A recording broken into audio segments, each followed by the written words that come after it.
ಪುದುಚೇರಿಯಲ್ಲಿ ಪ್ರಳಯದ ಸನ್ನಿವೇಶವನ್ನು ಸೃಷ್ಟಿ ಮಾಡಿದ್ದ ಫೆಂಗಲ್ನ ಅಬ್ಬರ ಸದ್ಯಕ್ಕೆ ತಣ್ಣಗಾಗಿದೆ. ಆದರೆ ಮಳೆ ನಿಂತರೂ ಹನಿ ನಿಲ್ಲಿಲ್ಲ ಅನ್ನೋ ಹಾಗೆ ಅಲ್ಲಿ ಸೈಕ್ಲೋನ್ನ ಅಬ್ಬರದ ನಂತರ ಕೂಡ ಅವಾಂತರಗಳು ತಪ್ತಾ ಇಲ್ಲ. ಏನೇನು ಅವಾಂತರ ಆಗಿದೆ, ಹೇಗಿದೆ ಅಲ್ಲಿನ ಪರಿಸ್ಥಿತಿ ಅನ್ನೋದರ ಡೀಟೇಲ್ಸ್ ಇದೆ, ನೋಡ್ಕೊಂಡು ಬರೋಣ ಬನ್ನಿ. ತಗ್ಗಿದ ಪ್ರಳಯಾತಂಕ ಫೆಂಗಲ್ ಅಬ್ಬರ ಬಂಗಾಳ ಕೊಲ್ಲಿಯಿಂದ ಅರಬ್ಬಿ ಸಮುದ್ರಕ್ಕೆ ಶಿಫ್ಟ್. ಕಳೆದ 3-4 ದಿನಗಳಿಂದ ತಮಿಳುನಾಡಿನಲ್ಲಿ ನರಕ ಸೃಷ್ಟಿಸಿ ಅಬ್ಬರಿಸುತ್ತಿದ್ದ ಫೆಂಗಲ್ ಚಂಡಮಾರುತ ಕೊಂಚ ತಣ್ಣಗಾಗಿದೆ. ತಮಿಳುನಾಡಿನಲ್ಲಿ ಪ್ರಳಯ ಸೃಷ್ಟಿಸಿ ಕೇಕೆ ಹಾಕುತ್ತಿದ್ದ ಫೆಂಗಲ್ ಇದೀಗ ಬಂಗಾಳ ಕೊಲ್ಲಿಯಿಂದ ಅರಬ್ಬಿ ಸಮುದ್ರಕ್ಕೆ ಯೂ ಟರ್ನ್ ತೆಗೆದುಕೊಂಡಿದೆ. ಆದರೆ ಚೆನ್ನೈ ಸೇರಿ ತಮಿಳುನಾಡು ಕರಾವಳಿ ಜಿಲ್ಲೆಗಳು ಅಕ್ಷರಶಃ ನಲುಗಿ ಹೋಗಿವೆ. 3 ದಶಕಗಳ ದಾಖಲೆ ಮಳೆಗೆ ಈವರೆಗೂ 14 ಜನ ಬಲಿಯಾಗಿದ್ದಾರೆ.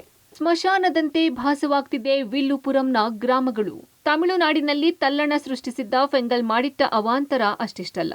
ಚೆನ್ನೈ, ವಿಲ್ಲುಪುರಂ, ತಿರುವಣ್ಣಾಮಲೈ, ಪುದುಚೇರಿ, ಕೃಷ್ಣಗಿರಿ ಸೇರಿ ಹಲವು ಜಿಲ್ಲೆಗಳಲ್ಲಿ ಜನಜೀವನ ಅಸ್ತವ್ಯಸ್ತವಾಗಿದೆ. ಮನೆಗಳು ಜಲಾವೃತವಾಗಿವೆ.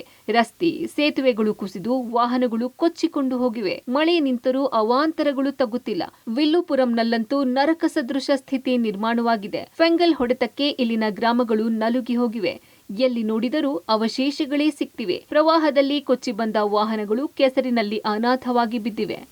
ಬೆಚ್ಚಿ ಬೀಳಿಸುತ್ತಿದೆ ತಿರುವಣ್ಣಾಮಲೈ ಡ್ರೋನ್ ದೃಶ್ಯ. ತಿರುವಣ್ಣಾಮಲೈ ಫೆಂಗಲ್ ಪ್ರಳಯಕ್ಕೆ ಅಕ್ಷರಶಃ ನಲುಗಿ ಹೋಗಿದೆ. ಗುಡ್ಡದ ಭೂತ 7 ಜನರನ್ನ ಬಲಿ ಪಡೆದಿದೆ. ಗುಡ್ಡ ಕುಸಿತದ ದೃಶ್ಯ ಡ್ರೋನ್ ಕ್ಯಾಮೆರಾದಲ್ಲಿ ಸೆರೆ ಸಿಕ್ಕಿದೆ. ಬೆಟ್ಟದಿಂದ ಉರುಳಿ ಬಿದ್ದ ಬಂಡೆಗಳನ್ನ ಜೆಸಿಬಿ ಮೂಲಕ ತೆರವು ಮಾಡಲಾಗ್ತಿದೆ. ಅರಕ್ಕೋಣಂನಲ್ಲಿ ಭೀಕರ ಪರಿಸ್ಥಿತಿ. ಚೆನ್ನೈ, ಪುದುಚೇರಿ, ತಿರುವಣ್ಣಾಮಲೈ, ವಿಲ್ಲುಪುರಂನಂತೆ ಅರಕ್ಕೋಣಂನಲ್ಲೂ ಭೀಕರ ಪರಿಸ್ಥಿತಿ ಇದೆ. ಪ್ರವಾಹದಲ್ಲಿ ಮನೆಗಳು ಸಂಪೂರ್ಣ ಜಲಾವೃತಗೊಂಡಿವೆ. ನೆರೆಯಲ್ಲಿ ಸಿಲುಕಿದ್ದ ಜನರನ್ನ ಎನ್ಡಿಆರ್ಎಫ್ ತಂಡ ರಕ್ಷಣೆ ಮಾಡಿ ಸುರಕ್ಷಿತ ಸ್ಥಳಕ್ಕೆ ಶಿಫ್ಟ್ ಮಾಡಿದೆ. ಕೃಷ್ಣಗಿರಿಯ ಉತ್ತಂಗರೈ ಬಳಿ ನಿನ್ನೆ ಕೆರೆ ಕೋಡಿ ಒಡೆದು ಸೇತುವೆ ಕುಸಿದಿತ್ತು. 10ಕ್ಕೂ ಹೆಚ್ಚು ವಾಹನಗಳು ಕೊಚ್ಚಿಕೊಂಡು ಹೋಗಿದ್ವು. ನಿನ್ನೆ ಮಳೆ ಪ್ರಮಾಣ ಇಳಿಕೆ ಆಗಿದ್ರಿಂದ ಆ ವಾಹನಗಳನ್ನ ಮೇಲಕ್ಕೆತ್ತಲಾಗಿದೆ. ಸಮಸ್ಯೆ ಆಲಿಸಲು ಬಂದ ಸಚಿವರಿಗೆ ಜನ ತರಾಟೆ. ಸಚಿವರ ಮೇಲೆ ಕೆಸರು ಸಿಡಿಸಿ ಆಕ್ರೋಶ. ಈ ನಡುವೆ ತಮಿಳುನಾಡಿನ ಸಚಿವ ತಿರುಪೆನ್ಮುಡಿ ಚೆನ್ನೈನ ಫೆಂಗಲ್ ಪೀಡಿತ ಪ್ರದೇಶಕ್ಕೆ ಅಲ್ಲಿನ ಸಮಸ್ಯೆ ಆಲಿಸೋಕೆ ತೆರಳಿದ್ರು. ಆದರೆ ಸ್ಥಳೀಯರು ಸಚಿವರ ವಿರುದ್ಧ ಆಕ್ರೋಶ ವ್ಯಕ್ತಪಡಿಸಿ ಕೆಸರು ಸಿಡಿಸಿದ್ದಾರೆ. ಜನರು ರೊಚ್ಚಿಗೇಳುತ್ತಿದ್ದಂತೆ ಸಚಿವ ತಿರುಪೊನ್ಮುಡಿ ಅಲ್ಲಿಂದ ಜಾಗ ಖಾಲಿ ಮಾಡಿದ್ದಾರೆ. ತಮಿಳುನಾಡಿನಲ್ಲಿ ತಣ್ಣಗಾಗಿರುವ ಸೈಕ್ಲೋನ್ ಕೇರಳದಲ್ಲಿ ಬಿಟ್ಟು ಬಿಡದೆ ಅಬ್ಬರಿಸಿ ಬೊಬ್ಬಿರಿಯುತ್ತಿದೆ. ಕಾಸರಗೋಡು, ತ್ರಿಶೂರ್, ಆಲಪ್ಪುಳ, ಮಲಪ್ಪುರಂ ಜಿಲ್ಲೆಗಳಲ್ಲಿ ಅವಾಂತರ ಸೃಷ್ಟಿಯಾಗಿದೆ.